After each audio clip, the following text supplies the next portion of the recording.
உயிர்த்த ஆண்டவர் இயேசு கிறிஸ்துவில் எனக்கு மிகவும் பிரியமான சகோதர சகோதரிகளை, பொதுக்காலம் 11ஆம் வாரம் வெள்ளி.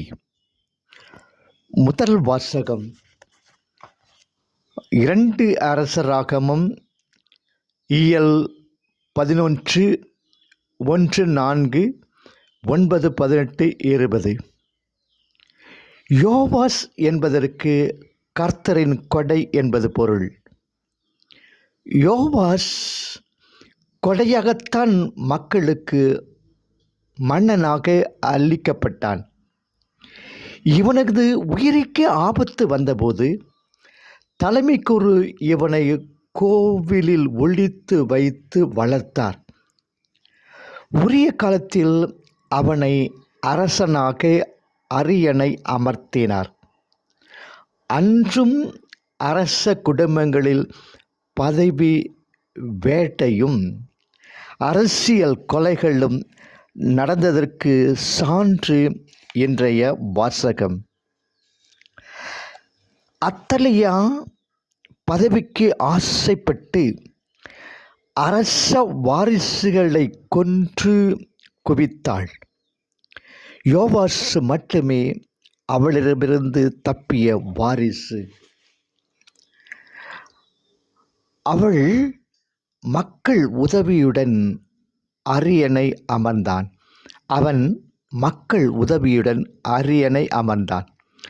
சதித்திட்டம் தீட்டிய அத்தலியாவையும் மக்கள் கொன்றனர். தீமையை தீமையால் எதிர்த்தனர்.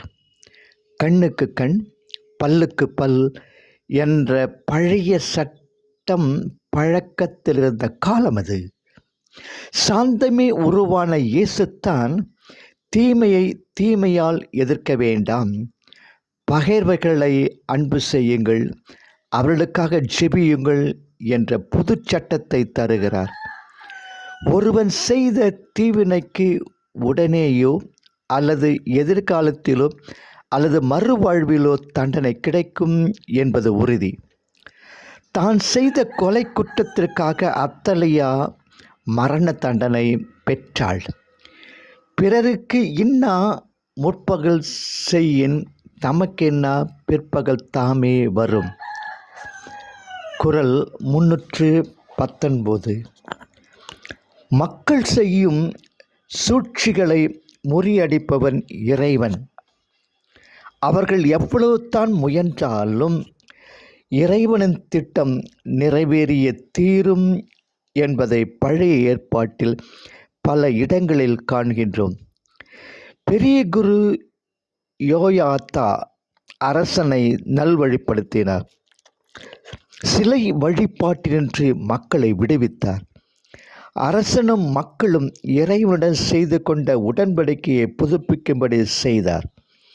இதன் பயனாக மக்கள் பாலாவின் கோவிலில் நுழைந்து பீடங்களை இடித்து சிலைகளை உடைத்து எறிந்தனர். பெரிய குருவின் அறிவுரைப்படி நடந்தது வரை அரசன் இறைவனுக்கு ஏற்புடையவனாக எண்ணப்பட்டார். இறை உதவியும் கிடைத்தது. யோவாசின் சிறுமை. பெரிய குரு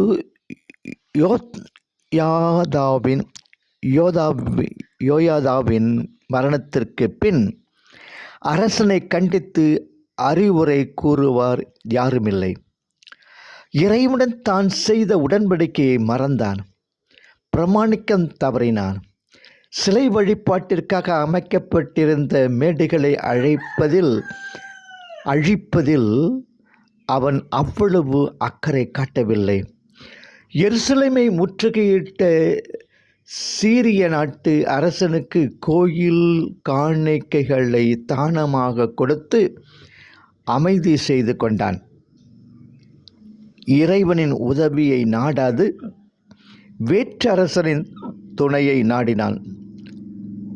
எனவே இவனை ஒழித்து கட்ட சதித்திட்டம் உருவாக்கியது. இவனது பணியாளர்களே இவனை கொன்றனர். மனிதன் தனி மரமன்று, தோப்பில் உள்ள ஒரு மரம் அவன். சமுதாயத்தில் வாழும் ஒவ்வொரு மனிதனும் அதன் சமயம், மொழி, கலாச்சாரம் ஆகியவற்றால் பாதிக்கப்படுகிறான். கடவுளை பற்றி கவலைப்படாத சமுதாயம், பொதுவான நன்னெறி நாட்டிற்கு தேவையா என்று விவாதிக்கும் நாடுகள், அவரவர் விருப்பத்திற்கு அனைத்தையும் விட்டுவிட வேண்டும் என்று கூறும் விடுதலை விரும்பிகளின் கூட்டம் ஆகியவற்றினின்று நம்மை காத்து நன்னெறியில் வழிநடத்த வேண்டிய அறிவுரை கூற இவ்வுலகில் நமக்கு வழிகாட்ட வழங்கப்பட்ட ஆசிரியையே நமது திரு அவை. அதன் அறிவுரை கேட்கும் வரை நாம் இறைவனுக்கு ஏற்புடையவர்களாக வாழ்வோம். அறவுரை மீறினால் யோவாசை போல் காவலற்ற மக்களாக மாறிவிடுவோம். என் பயிற்சி பள்ளியும் ஆசிரியமான திரு அவை மீது பக்தியும் பாசமும் கொண்டுள்ளேனா? சிந்தை மருவி தெளிவித்து என்னை ஆள வந்த குருநாதன் அருள் வாய்க்குமோ பைங்கிளே. இரண்டாம் வாசகம், மத்தேயு 6:19-23. பொருள் செல்வம், அருள் செல்வம், மக்கள் செல்வம், கல்வி செல்வம், கேள்வி செல்வம் என்று செல்வத்தில் பல வகை. உலகில் உள்ள எல்லா செல்வங்களும் அழியக்கூடியவை. எனவே அழியா செல்வத்திற்காக இயங்குவதும் அதை பெற முயற்சிப்பதும் மனிதனின் கடமை என்கிறார் இயேசு. அழியா செல்வத்தை கண்டறிய ஞான விளக்கு தேவை. அழியா செல்வம் சேமிப்பு மனித வாழ்வுக்கு தேவையானதாகும். இவ்வுலகில் நாம் சேமித்து வைப்பதோ நிலையற்றது என்பது உண்மை. எனினும் எதிர்காலத்திற்கு பாதுகாப்பு தரும் சேமிப்பை இயேசு தடை செய்யவில்லை. ஆனால் இதிலேயே மூழ்கிய அழியா செல்வத்தை இழக்கக்கூடாதென்று அறிவுரை கூறுகிறார் ஆண்டவர். இவ்வுலகில் ஒருவன் செய்யும் நற்செயலே விண்ணுலகில் செல்வமாக பரிணமிக்கின்றன. தன்னிடமுள்ள அனைத்தையும் விற்றாவது விண்ணகத்தை பெற வேண்டும் என்கிறார் இயேசு இறைவன். இவ்வுலக செல்வத்திலேயே மூழ்கி இறையரசை தேடாதவர்கள் மனத்தில் கொண்டே பணக்காரர்கள் விண்ணரசில் நுழைவதை விட ஊசியின் காதில் ஒட்டகம் நுழைவது எளிது என்கிறார் இயேசு. மத்தேயு 19:25. தன்னிடம் ஆலோசனை கேட்டு வந்த பணக்கார வாலிபரை பார்த்து, நிறைவுள்ளவராக விரும்பினால் நீர் போய் உம் உடைமைகளை விற்று ஏழைகளுக்கு கொடும், அப்பொழுது விண்ணகத்தில் நீர் செல்வராய் இருப்பீர். மத்தேயு 19:21 என்றார் இயேசு. பொருளுடையவர் அதை பிறர் பசி களைய பயன்படுத்துவது விண்ணகத்தில் அவரது சேமிப்பு என்கிறது குறள்.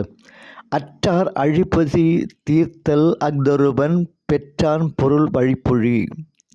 குறள் 225. தோபித்தின் அறிவுரை சிந்தனைக்குரியது. உனக்கு மிகுதியான செல்வம் இருக்கும்போது ஏராளமாய் கொடு.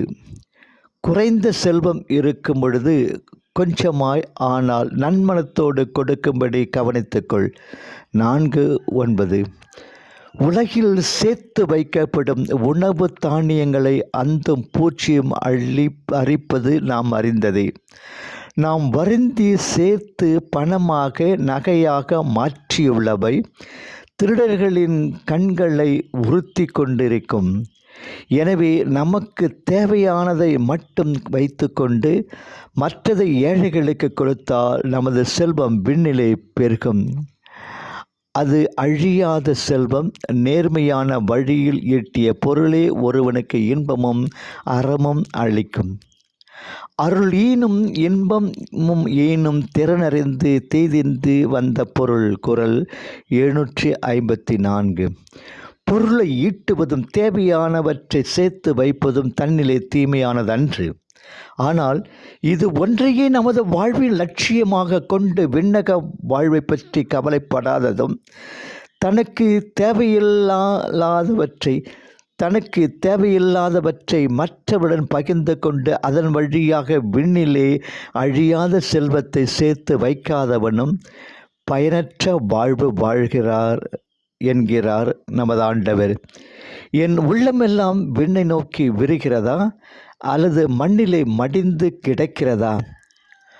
கண்ணே உடலின் விளக்கு, கண்ணே உடலின் விளக்கு. ஒளியின்றி எதையும் பார்க்க இயலாது, அப்படியே கண்ணின்று எதையும் காண முடியாது. எனவே கண்ணே உடலுக்கு விளக்காகிறது, அது சன்னலாகிறது. சன்னலின் அளவும் அதன் கண்ணாடியின் நிறமும் ஒளியின் அளவை கட்டுப்படுத்தும். அப்படியே நமது மனமாக்கிய சன்னல் தூயதாயிருந்தால், மனம் என்றும் திறந்ததாயிருந்தால் இறை ஒளியால் நிரப்பப்படுவோம். இவ்வுலகையும் மக்களையும் இறைவனையும் இறையொளி கண்ணோட்டத்தில் காண்போம். ஏதும் தெரியாது என்னை மறைந்த வல் இருளை நாதா, நீ நீக்க ஒரு ஞான விளக்கு இல்லையோ என்று தாயுமானவர் பாடுகிறார். இறைவன் இயேசு நம்மை நிறைவாக ஆசீர்வதிப்பாராக. ஆமேன்.